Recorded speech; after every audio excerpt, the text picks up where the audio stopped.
Kevin Bowen here. Don't forget to listen to The Fan now on 93.5 or 107.5 FM, and check out our latest coverage online at 1075thefan.com.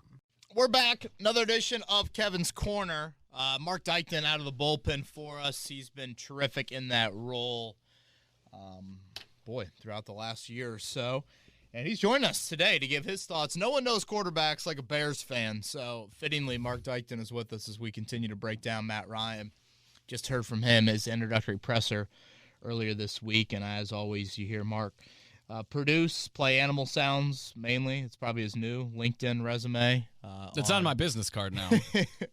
For Kevin Aquari each and every morning. So if you need to book someone for a birthday party, just hire Mark Dykton. He can be perfect in all animal sounds, and he'll have the kids just mesmerized by his ability to dial up YouTube. Morning, Mark. How are we doing? Doing well. I love the tweets I'm getting for all the animal sound requests. I feel like Carson Daly of the animal sounds. Yeah, exactly. Yeah, TRL, Mark Dykton version here. But in all seriousness, thank you for filling in. No problem. Appreciate that. We are going to hit on Matt Ryan a little bit more. Just kind of want to play back and forth Mark's thoughts and some of mine as well. I know we had the emergency pod on Monday, but as always, the deeper you get away from the breaking news, there's more to take away from it and have some thoughts to share from the introductory presser. And as always, Twitter questions as well. Let's start here, Mark. Just your general thoughts. Matt Ryan, Colts quarterback 2022. I like the move. I mean, getting him for a third-round pick solely, I think, is a home run. I know I was on one of the few that was on the Matt Ryan train when they were trying to figure out who's going to be our quarterback next season. Hey, if Deshaun Watson ended up going to Atlanta, obviously he didn't. Matt Ryan was still on the move. They were able to get him for a third-round pick because of that salary cap hit. I like the move a lot. I think he's got a lot more in the tank than some people do. I know he's 37, but we've seen from Tom Brady and Aaron Rodgers, these guys are going into their 40s playing. So I think could be what many people thought was going to be a short-term solution, could be a 3 to 4 year solution at quarterback for the Colts. Yes, they're kicking the can down the road once again, but Matt Ryan keeps you in that loaded AFC conversation for playoffs, and I think you add some weapons around him. Hopefully Chris Ballard will do that in free agency. I think Matt Ryan, going from Carson Wentz to Matt Ryan, home run. You know, it's interesting when you look at it. A couple of things have stood out to me again over the past few days. Let's kind of unpack what you said there. You mentioned the third-round pick to start off. In my mind, that might be the biggest win of the offseason, in that you have the departing Carson Wentz, the entering of Matt Ryan, and then you factor in what you gave up to get Matt Ryan and what you acquired for Carson Wentz. The fact that you have moved up 5 spots in round 2, you've moved up 9 spots in round 3. That's a notable move up in both of those rounds. And then you have that additional third that could become a second in 2023. That is absolutely massive for me. So, again, major kudos to Chris Ballard for that. Because I think we initially thought it was going to cost like a first or a second, and then we were, okay, maybe not. But a third-round pick solely. Yeah. I mean, you got to do it. Again, from a quarterback standpoint, you seemingly have gotten better, and you've given up less. Yeah. So that is where I think it is a win. You know, when you look at Ryan as a quarterback, I'd say one thing that I've been reminded of over the past couple of days, and I probably need to give more credit to, is this is a guy that's going to bring and has had a clutch gene to him that I thought was the biggest issue with Carson Wentz. Carson Wentz was not the 32nd ranked quarterback in the league last year. Like, by no means was he god-awful. He didn't lead the league in turnovers, things like that. Hell, he had far less turnovers or less interceptions than Ryan did. But when you got to the game's critical moments, which in a league defined by parity, there's so many of those week in and week out, he wilted. And Matt Ryan does not in those situations, or at least has not in his career. So I think there will be a level of 10 guys in a huddle looking at the number 2 jersey this year with a different level of confidence than they looked at it last year in the fourth quarter. I think it's hard to kind of measure, but I think that is big and important. And again, for a team that was 2-5 in, one-score games last year, and the Frank Reich press release, I don't think this was out when I did the emergency pod earlier in the week, but Frank Reich said it. Right here, Matt Ryan, one of the most productive quarterbacks in the league, has spearheaded numerous fourth-quarter game-winning drives. That clearly is something that resonated with the Colts. And I think that is a big element to this as well. I think a lot of the debate with Carson Wentz, I mean, yeah, they'll throw statistics at you. Look at his touchdown to interception ratio. Look at his QBR. He was top 10. Okay, at any point last season, did Carson Wentz look like a top 10 quarterback to you? No. He didn't pass the eye test, and Matt Ryan passes the eye test. That's one of those variables you can't really look up in a statistic. He passes the eye test. He's been in Super Bowls. He's been in big game situations, and he's 4-0 against the Jacksonville Jaguars. So, hey, I like the move a lot. I think, yeah, you put some weapons around him. Matt Ryan. Which remains a question. Right. You know, again, that's something we'll get into in Twitter questions, but those weapons there. I think from an accuracy standpoint, he's going to greatly aid guys like, Nyheim Hines and Paris Campbell. I think he's going to be a more accurate quarterback as well. If you do bring in a young quarterback, I think there's some tutelage there.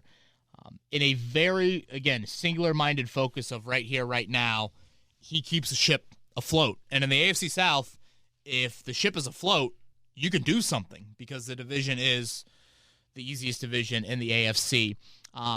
One thing I'll mention, because I've mentioned this on our show, and now that I don't think when the emergency podcast recorded that this news was out yet, it does sound like if there was a runner-up in this, I guess Jameis Winston would be the runner-up in the Colts' eyes.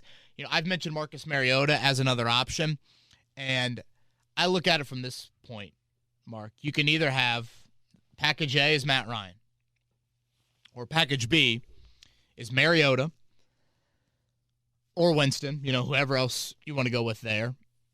I think the cap differential, I believe the cap hit I saw for Mariota is like 6 or 7 for this year. So what's that, 16 or 17 million different in cap, and then the third-round pick. So package B would be some sort of Mariota. Could you use that cap space of 16 or 17 million for an Allen Robinson? And then that third-round pick is that third-round pick,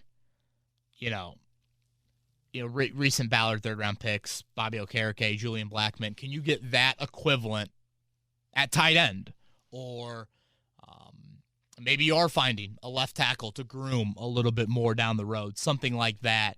And that's where I look at package B, and I'm a little bit more attracted to that than most. I think Marcus Mariota might not be the best name because in this market, there's such a stigma against Marcus Mariota because the Colts often beat the Titans with Mariota there.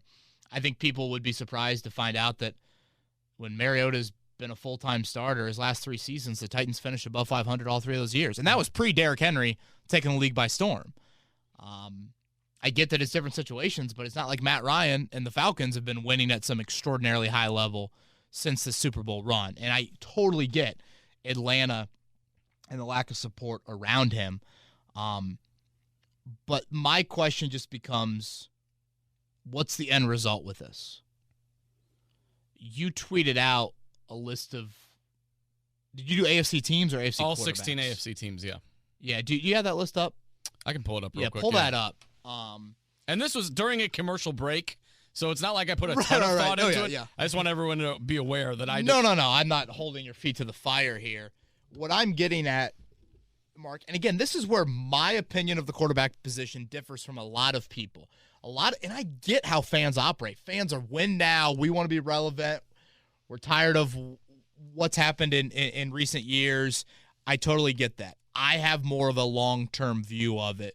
My view is, again, when you have the position and you go Band-Aid, if Band-Aid isn't getting you to be one of the top 3 or 4 teams in the conference, then I look at it as let's have one eye towards the future. So, again, you listed these 16 teams just based off top of your head where the AFC stands. You want them 16-1? Or how do you want to do this? Let's go 1-16. Kansas City Chiefs, number 1. This is a toss-up, though, because I think Buffalo Bills, number 2. It could go either way with the Chiefs and Bills, in my opinion. Bengals, I've loved what they've done in free agency thus far to try to get back to the Super Bowl. They're number 3. The new look Los Angeles Chargers coming at number 4. Cleveland Browns, this is the one I've gotten the most pushback back. I have a number 5. Okay. You're like, what about the Deshaun Watson suspension? Well, I can't factor that in on March 22nd when I put this list out. So at the moment, Browns number 3, Titans number 6, Broncos 7, Colts 8, Ravens 9, Ravens 9, Raiders 10, Patriots 11, Steelers 12, Dolphins 13, Jaguars 14, Jets and Texans rounded out. So you're out of the playoff teams. Give me 8, 9, 10, 11 again. 8 is Colts, 9 Ravens, 10 Raiders, 11 Patriots. Man, dude, it is just crazy how loaded the conference is. Like, think about that. I mean, those are good football teams. Yeah. You just mentioned. I got plenty of pushback saying, well, these teams should be higher this time. I know. I completely agree. And again, I don't want to get into a late March debate on your rankings because I just appreciated you doing that, just spur of the moment, because it just paints a rough landscape of where things are at right now. We still got, free agency to play out and the draft next month, et cetera. But it's a reminder to me of how difficult this conference is right now and how the Colts, if you were going to rank the teams 1 to 16 like you did, they probably are middle of the pack. Mm-hmm. They have so many holes. I can't factor them any higher than that. They have so many holes. I would agree. The beauty of it for the Colts is you play in the AFC South. Yep. And, if the AFC West beats each other up and the AFC North beats each other up, is that where you can sneak into things? So, again, I think Matt Ryan, from a win-loss standpoint in 2022, it improves you. I think the support around him is worrisome right now for me. I think it's less support, frankly, than we've seen in quite some time. Carson Wentz had and Philip Rivers had. Yeah. When you factor in left tackle, wide out, and tight end especially. Number 2 is the conference is at a level that I don't know if I've ever seen it. And I'm not trying to live in too recency bias, but, sure, when you had Manning, Rivers, Roethlisberger, Brady, obviously. Duh. Jeez. Kevin, you're an idiot. When you think about those teams, that was more of the top end. I think when you get into the depth of the conference, I just don't remember it seeing it this deep when literally 10 and 11 on that list. Who is it? Patriots and Ravens? Ravens 9, Raiders 10, Patriots 11. Okay, let's go with Raiders at 10. Is that what you had? Yep. I mean, a playoff team from last year that's added Devontae Adams and Chandler Jones. Again, I'm not disagreeing with you right now. It's just shocking to me that they added arguably the best wideout in football, one of the best pass rushers in football, and yet they are falling. I've got them 4th in their division of the playoffs, according to these standings. It's just wild to me. So look what the Broncos and Chargers and Chiefs are doing. Yes, it's insane. It's insane how the conference looks, and that would be again my concern with how I view this situation of, are you kicking the can down the road? And if Matt Ryan plays here for 2 to 3 years, if you win one division title, win one playoff game, are you looking at an 8-year run mark of 2 playoff wins and 1 division title? And now everyone else is, getting older. So, yeah, appreciate your thoughts on that. A couple things that stood out to me press conference-wise. This is a real, genuine, easy dude to root for. I mean, he just gets it. The moment's not too big for him. I don't think there's any issue from a fragile mind. Again, that might not be something that I'm weighing enough. Can that be the difference for this football team? I don't know. I think it makes a difference. I don't know how big of a difference it makes. And I'm also curious, I don't think any of us know this. How does Matt Ryan react to this? It's not quite Matthew Stafford-like. I think the Rams really coveted Stafford and obviously gave up a huge trade package for him. The Colts had interest in Matt Ryan, but, they only gave up a 3rd rounder. It's not like Matt Ryan is Matthew Stafford level. But at the same time, I don't think it's like Phillip Rivers where, it's all right, the Chargers are we have seen enough. We're good. Go ahead and do your thing. So I'm curious just how he reacts to that as well. He basically said Saturday night he had a meeting with Chris Ballard, Frank Reich, Marcus Brady, and Parks Frazier on Zoom. Came downstairs. His wife was like, "I've never seen you like this." They left an impression on you, and then that led to the official trade announcement on Monday. And he does sound like a guy that wants to keep on playing. I know that sounds good, but I walked away from that legitimately thinking he's going to play or try to play into his 40s. He turns 37 in May. I don't look at this as a Phillip Rivers thing. Phillip Rivers was waiting for his oldest boy to become a high schooler and coach him in football. Matt Ryan's two kids are twin boys that are 4. So unless he's really itching to rev up the right arm in dad's pitch, I don't think he's going to be looking to, leave football to coach them anytime soon. Yeah, I don't think in 2023 we're going to be like, who's going to be the Colts starting quarterback? I think you've got Matt Ryan penciled in. You can use pen at this point. Yeah. Penned in for 2022, 2023, 2024, question mark maybe, but I think this is a few-year deal. I think that. Now, having said that, you can't necessarily act like he is 100% going to be here, but again, that's the sense I get. Granted, I guarantee you I said the same thing about Anthony Costanzo a couple years ago and Phillip Rivers a couple years ago. So, but I don't think it's exactly apples to apples, specifically with Rivers, also a little bit younger than when Rivers came here. And every NFL player feels pretty good in the offseason. You feel a lot better than, middle of October. And Rivers and Ryan are very similar in their durability. Mm-hmm. Matt Ryan missed a game a few years ago. That was the first game he missed since 2009. He missed 3 games in his career. So it's damn remarkable, again, what they've done throughout their availability through their career. So, again, just wanted to go a little bit back and forth on the Matt Ryan stuff. If you missed it, that'll be something that you can check out on the Emergency Podcast. But unless you got anything else, Mark, let's get into Twitter questions. No, let's do it. All right, Jacob, call me crazy. Maybe it's the Colts just doing a good job and I'm watching too much Pat McAfee, but I'm really more pumped and sold on Matt Ryan than ever now. Has your opinion of his potential with us changed much as the reality of him being here has set in? Yeah, it's you should be in a better situation. I think he's a 14-ish quarterback in the league, Mark. I don't know. I think something that he's done an unbelievable job of in his career is probably more longevity and consistency than any individual seasons that really pop. Obviously, he's got the MVP year. Mm-hmm. Certainly playing with Julio really, really helps in that. But I think just consistency, and sometimes you take that for granted. I think the Colts, obviously, their quarterback situation this past year. So I know I mentioned wet Band-Aid was kind of a reference that I've used for him before. I mean, a wet Band-Aid can stick to your body for a year. Let's say Band-Aids are water resistant yeah, now. Yeah, some of them. Yeah, I was going to say, you've got 3 young girls. You certainly have seen your fair share of Band-Aids. The Band-Aid community has long gotten from the Dykton community. Yeah, Rosie's starting to get into them. I'm like, you don't have 13 boo-boos all over your body. But again, I think more of this has to do with where I stand on quarterback. He's a pro. He's a leader, and the moment hasn't been too big for him. But it all comes back to, for me, and this probably isn't necessarily again, I point to the package of him as the A-level package or, Mariota as the B package, because you have made a commitment to Matt Ryan, and that is pushing the long-term answer down the road. You guys have heard me say often the term sustained success.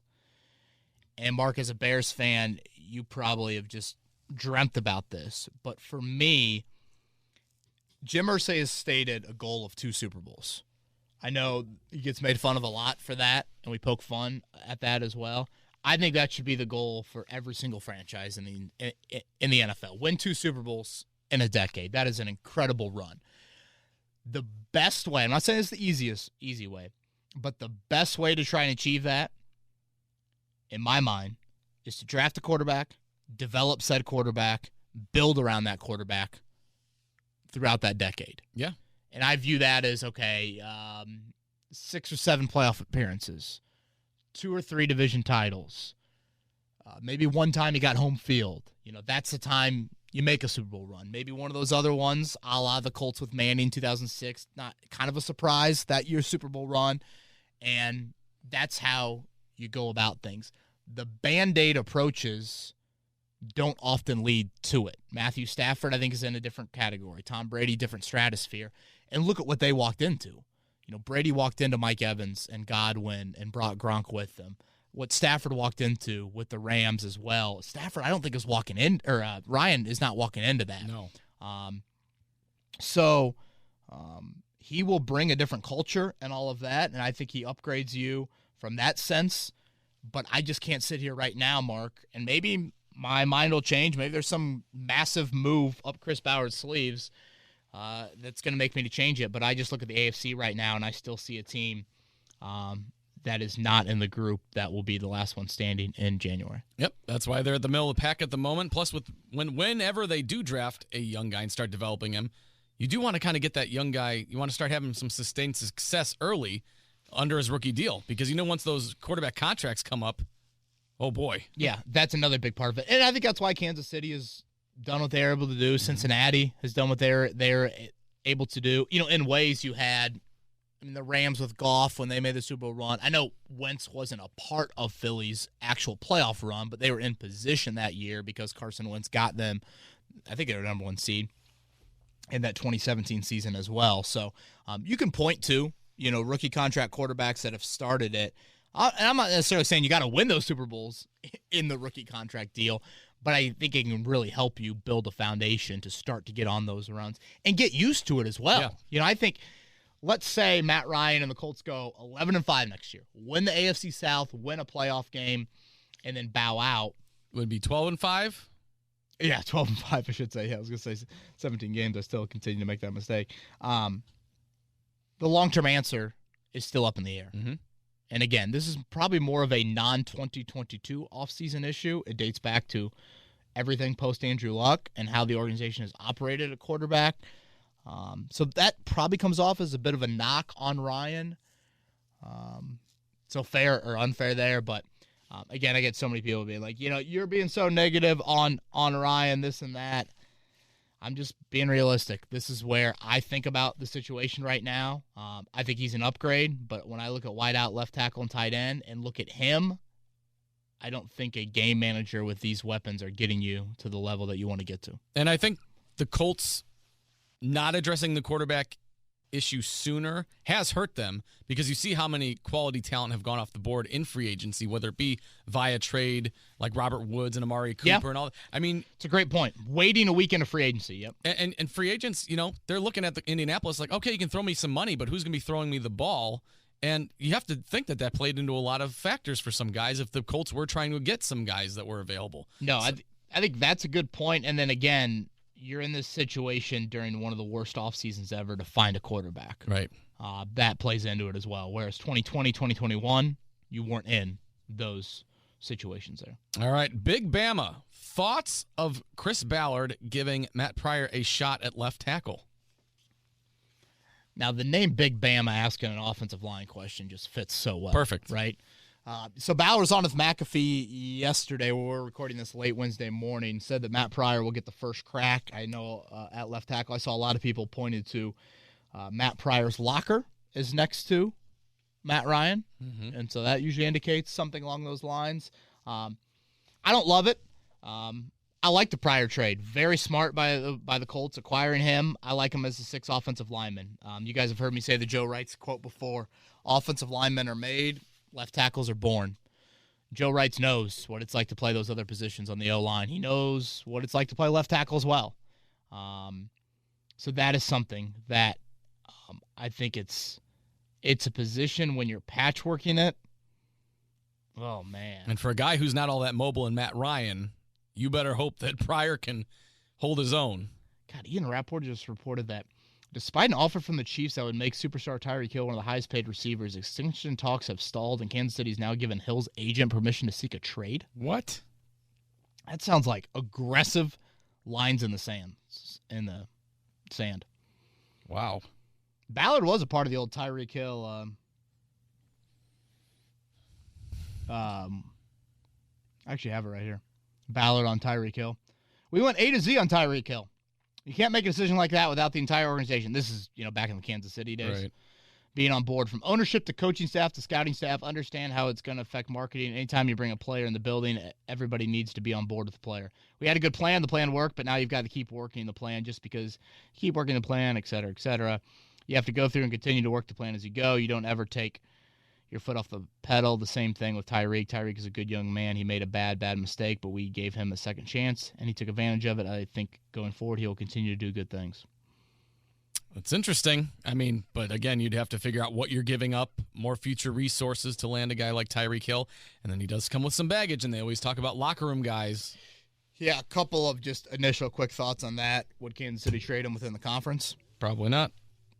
Two, and I've heard this from Atlanta people that have asked about Julio Jones. Like Julio Jones kind of wanted out of Atlanta because it felt like Matt Ryan had reached a level that, he just wanted to play with a higher level quarterback. Now he went to Tennessee with Ryan Tannehill, so make of that what you will. But does Tyreek Hill look at Matt Ryan and think, that's the quarterback that I want to play prime years with? I think that's something that's fair as well. Hopefully, Kansas City's seeing a 312 area code with Ryan Poles giving a call. Justin Fields action there? Oh, don't tempt me right now. But getting back to the prior thing, guy's got 2 career starts at left tackle, Mark. I don't think he played there at TCU either. That's what worries me, is that you've Band-Aided that position and just a lot of hope. So many people are like, move Quentin Nelson to left tackle, move Braden Smith to left tackle. These guys just haven't played there. Like, it's the unique position up front. I think the stat got a lot of traction on Twitter early in the offseason. Chad Forbes, kind of an NFL draft guy, put this out. Of the left tackles that started last year in the NFL, or the starting left tackles last year in the NFL, Mark, 21 of 32 were first-round picks. 4 in the second, 3 from the third. Rounds 4 through 7, you had 2, and you had 1 undrafted free agent. I mean, you could make the argument that even more than quarterback, that position is just littered with early top-end talent from the draft. So that would be my concern there. Yeah, it's another issue of Chris Ballard just not addressing a need. It was right in your face. Anthony Costanzo, wavered on retirement multiple years. Right. And yet you still made no attempt to address it for the future. And again, this is like a need that Ballard views that position of priority. It's not like wideout where he doesn't view it as a big of a priority as other people do. So that's a confusing thing to me. But yeah, I mean, it looks like Matt Pryor is going to get the first crack at it. Chase, if you guys record again this week, yes, we are. Can you power rank the needs? I know some are rather nuanced, but in some order, we need left tackle, right guard, tight end, wide receiver, maybe 2, cornerback, safety, maybe 2, and D-line depth. Plus, they might still draft a quarterback. Who is that from? Chase. Thank you, Chase, for sending that in. How would I rank it right now? Boy. I'd say wide out 1. Left tackle, then tight end. I mean, Pryor is the guy in-house. I still think tight end is up there, though. And there's still decent free agents available in tight end. So I'm not writing that off. I feel like there's more decent available wide out than tight end. Do you? Now? Even with... Yeah, I feel like tight end... I mean, didn't you have, Tanyan get...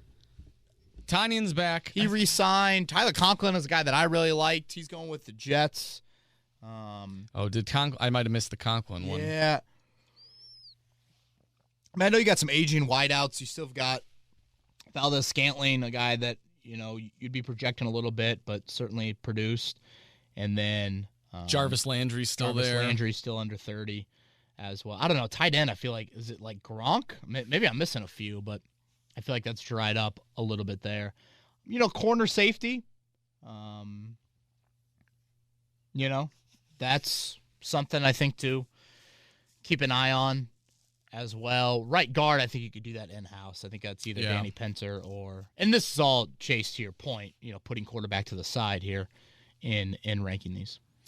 Julian says, Kevin, bit confused on why people are so high on Matt Ryan compared to taking a chance on rookie like Malik Willis. Well, Julian, I think a lot of it comes from, again, win now. Mm-hmm.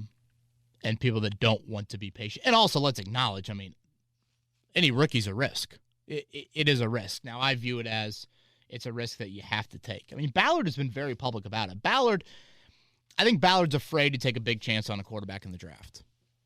And he said something to that effect of if I take one, you'll all be off my back, and all of that.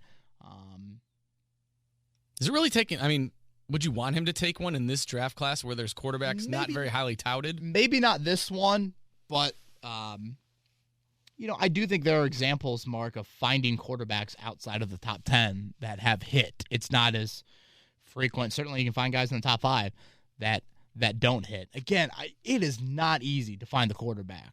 But, again, in my eyes, through the draft is the way that you have to do it. It will be interesting to see this, Mark. Let's say the Colts go through the draft this year and don't draft a quarterback.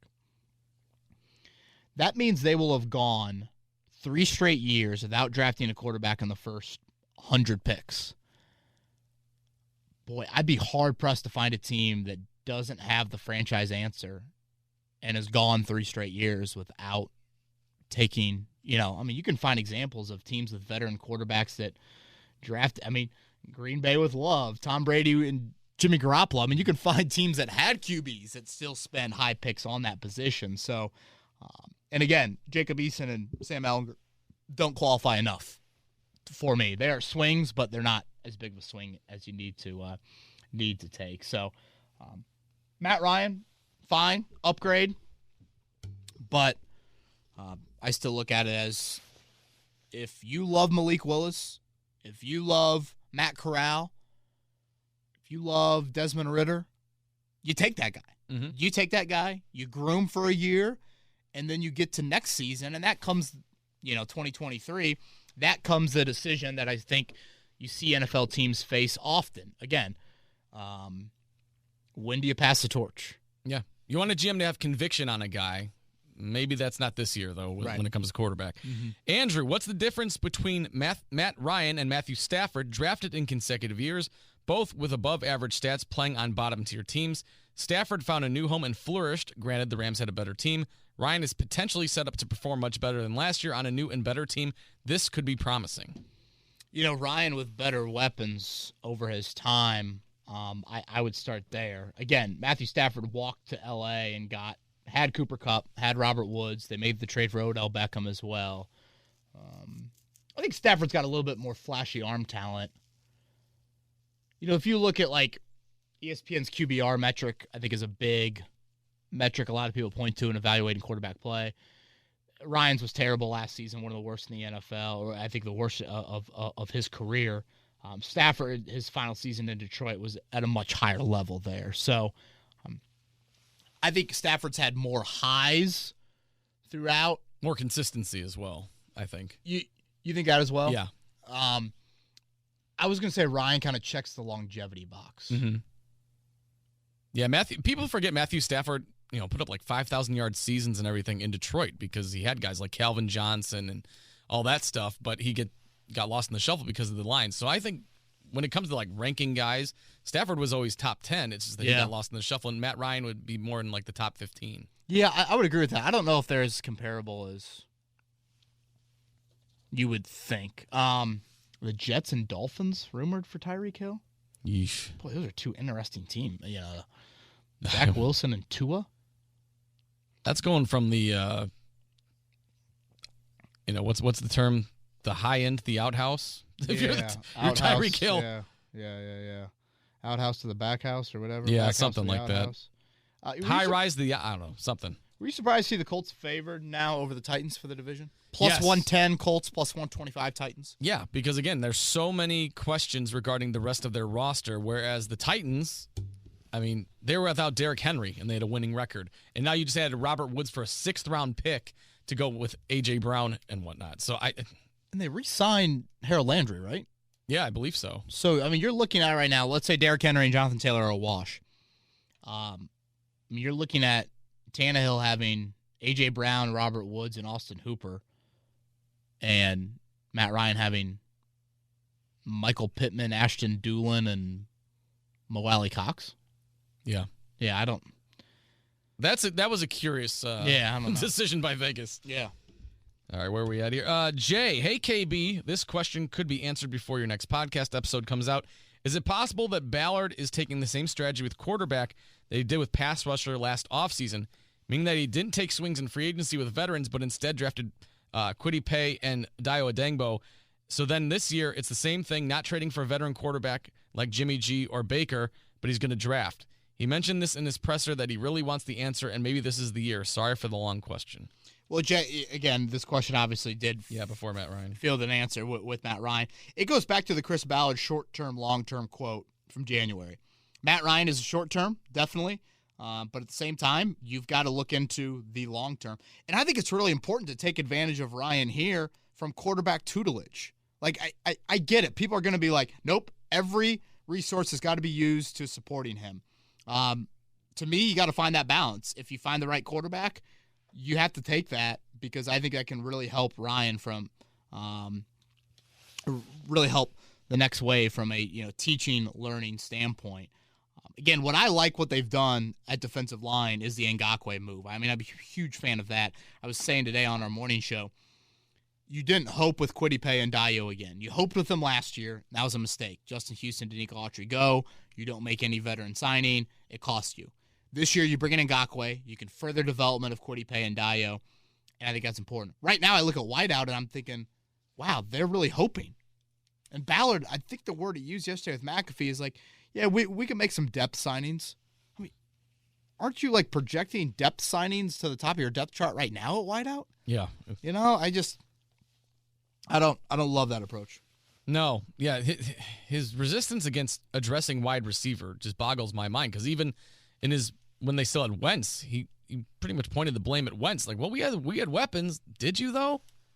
I mean, did anybody line up across the Colts offense and say, nope, oh, man, look out for these guys? No one strikes fear. No. No one did, and no one is doing that right now. And again, we'll see how the final bit of it all plays out. Full Nelson says, after the Ryan signing, what are the biggest needs, and who's left out there to fill those needs? Okay, let's bring up that list of the top free agents that I had. Again, I think wideout is a little bit more. This is kind of a rough sketch here. Wideout, these are some names that are still available, and feel free, Mark, to correct me if I'm wrong, if any of these have been nabbed up. Cole Beasley, Odell Beckham, Antonio Brown, Will Fuller, A.J. Green, T.Y. Hilton, Julio, Jarvis Landry, Emmanuel Sanders, Marquez Valdez-Scantling. That sounds accurate. Tight end, all I've got is Gronk. I've got Tyler Conklin, Ali Cox, Ingram, Gerald Everett, Austin Hooper, O.J. Howard, Robert Tonyan, C.J. Uzoma, and Max Williams all as signed. Mm-hmm. Yeah, I didn't realize Conklin got scooped up too. So yeah, tight end's a bit thinner than I thought. Tackle. It sounds like they're going to stick with Pryor. So, Full Nelson, what a great name, by the way. You would appreciate that. I would, assume, given your good wrestling name affinity for wrestling. Again, I outside of wideout, I don't know if you really have kind of ample high-end talent left at those positions. I still look at corner and safety, as there are some names there. I know a lot of people brought up Honey Badger. I think we had a Twitter question about him, so I'll say he's coming up there. Corner has still has some depth. They really think highly of Brandon Faison. I'd like to see one more corner brought in, though. Bryce says, hey, Kevin, I'm listening to the podcast, and I hear your comment on Wentz's stubbornness. Where exactly did that show up with the Colts, and in what way was he resistant to hard coaching? Yeah, it's a good question. Mark, I do think we've gotten to the point where it's a little bit overblown with Carson. I think we're all starting to take the Jim Irsay point of view of like, oh my God, he's, I couldn't stand the dude, hated him. Like, I don't think it was that. I think there was a bit of stubbornness, and that rubbed some people the wrong way. And I also think that Frank Reich really wanted him back. And I think that Chris Ballard was, not all the way with Irsay, but he also wasn't like, Ballard was a little bit more, I'd say on a 1 to 100 scale, I'd say Ballard's like disdain or ready to move on was like a 70, but he also could acknowledge what else are we going to do. Right. Now, certainly the Matt Ryan thing, and Ballard said this yesterday, they got lucky with it. That has helped them greatly. And Reich, when he was on with us, before the Wentz release, he seemed resigned to the fact that the decision was already made. Yeah. He's like, it could be Carson, could be somebody else. I'm like, well. Yeah. I mean, Frank Reich, he thinks that Washington will be in the playoffs with Carson. The vaccine thing, I think, really rubbed Irsay the wrong way. And I think he just kind of started off behind the 8 ball, and then when things unraveled a little bit during the season, that didn't help. But I don't think like teammates hated him.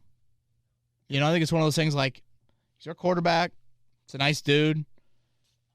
you get into fourth quarters, you're like, man, we'd maybe like to have some other guys, play in the position of whatnot there. But Bryce, I feel like, and this is, I think I touched on this a couple of podcasts ago, I think Carson is football life. He's always had it pretty easy. The North Dakota State run, he comes in the NFL, quickly has success. When some adversity, I think the adversity first was physical, tearing the ACL in 2017.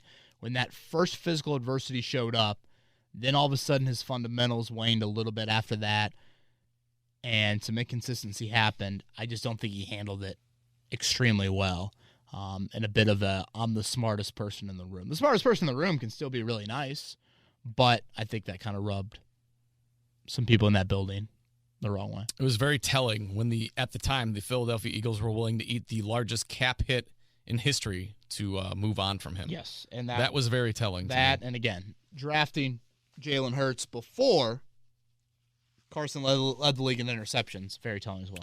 Jordan, if the Colts were interested in the Honey Badger, is there a chance he could play more nickel and slide Kenny outside? Yeah, Jordan, that's an interesting idea. Because my question with Tyrann Mathieu has always been, where does he get the consistent playing time? When Julian Blackman comes back, I think Blackman and Khari Willis would be your safeties. And then I think to myself, what about playing more defensive backs and playing more safeties? And could you do some hybrid stuff there? The point that you make about him playing nickel, Kenny outside, that's intriguing. That's interesting. Have we seen Matthew's name, though, link directly to the Colts? I feel like that hasn't been. Where have I seen it? Have I seen Raiders and Steelers maybe? That might be right. Yeah, his name hasn't. I mean, it's not been crazy buzz. I thought he was going to get scooped up already by now, but he's still out there. But I haven't heard his name attached with the Colts. I've heard people hoping his name would be attached with the Colts, but no actual news about it. I think one more move with DB makes some sense. I mean, I'm looking at the schedule right now, Mark, and we'll see where Tyreek Hill ends up. But these are some of the wideouts off the top of my head that you're facing next year. Devontae Adams, Hunter Renfrow, Tyreek Hill, Keenan Allen, Cortland Sutton, Jerry Jeudy, A.J. Brown, Justin Jefferson, Adam Thielen, CeeDee Lamb, Terry McLaurin, Deontay Johnson, Devontae Smith, Chase Claypool. I mean, holy hell. I mean, I guess in today's NFL, you could probably say that about a lot of schedules, but when you're playing the AFC West, that is a group that pops up with some loaded wideouts. I'd like to see one more, corner safety move.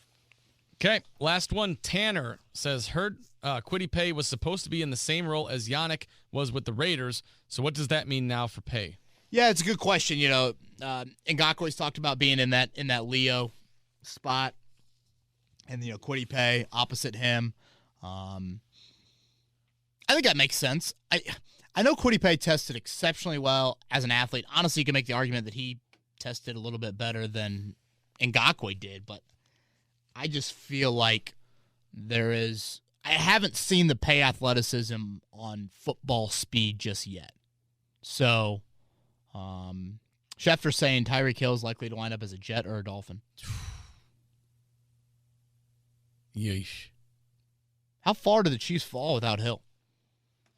Well, you added Juju Smith-Schuster, so you got your speed guys still. Obviously, McCall Hardman would take a big jump in that offense. You lost DeMarcus Robinson. Did someone say Valdez-Scantling was visiting there? I mean, that could happen. He's still out there. Yeah. Yeah, I mean, I don't know. How much do you... And do they just come around in the draft and take, Michi or Jameson Williams or I don't know, whoever is the top you've still got Travis Kelce at tight end, right? So you're not hurting for weapons. But, dude, I've never seen a faster football player than him. Yeah. I mean, the gears he has, just absurd. I've heard no such, debate that Tyreek Hill was even thinking about. No, this is I can't wild. believe it is a wild NFL offseason. The NFL. It is 365 days a year now. Never ceases to amaze. And just the last thing, because I think a lot of people have heard my opinion on, I'm not rose petals out for the Matt Ryan deal, and they're like, you're being negative, blah, blah, blah. Folks, I love the Ngakoue move. Love it. I cannot stress that enough. Consistent annual production at a position, to bring up Mark's point earlier, that actually strikes some fear in opposing defense, or excuse me, opposing offense. And the Colts haven't had that in a long, long time there. So we evaluate each individual move. It's not a Chris Ballard sucks. Chris Ballard deserves a statue. Nope. Each individual move will be evaluated, and that's how we'll operate always on Kevin's Corner. All right, Mark, anything for you? That's it. See what happens with Tyreek Hill now. Your thoughts on the Bears? They're not. Thank God they're not in the AFC. They'd be in the bottom tier. But no, Ryan Poles gutting the team. Hopefully going to put some more weapons around Justin Fields. Don't be putting any money on the Bears to be in the playoffs in 2022, though. This is a 2023 and beyond move. Build around Justin Fields. Hopefully he makes huge strides, and you've got your franchise quarterback for the next decade or so. That's my hope for the 2022 Bears season. Told you last year around the draft, Colts love Justin Fields. I don't know what that means to you or not, but I think that played into Matt Eberflus's attraction with that gig as well. So very curious to see how he does up there and how Justin Fields' career pans out. All right, Mark, thank you very much. Appreciate it. To everybody out there, we'll be back probably next Wednesday with another edition of Kevin's Corner. Everybody have a great week. Good luck to the Boiler Nation out there as they pursue their run to the Final Four. And we'll talk to you next week on Kevin's Corner. This has been Kevin Bowen. Thank you for listening to another edition of Kevin's Corner. If you haven't already, subscribe on iTunes or Stitcher for the best Colts and Pacers coverage.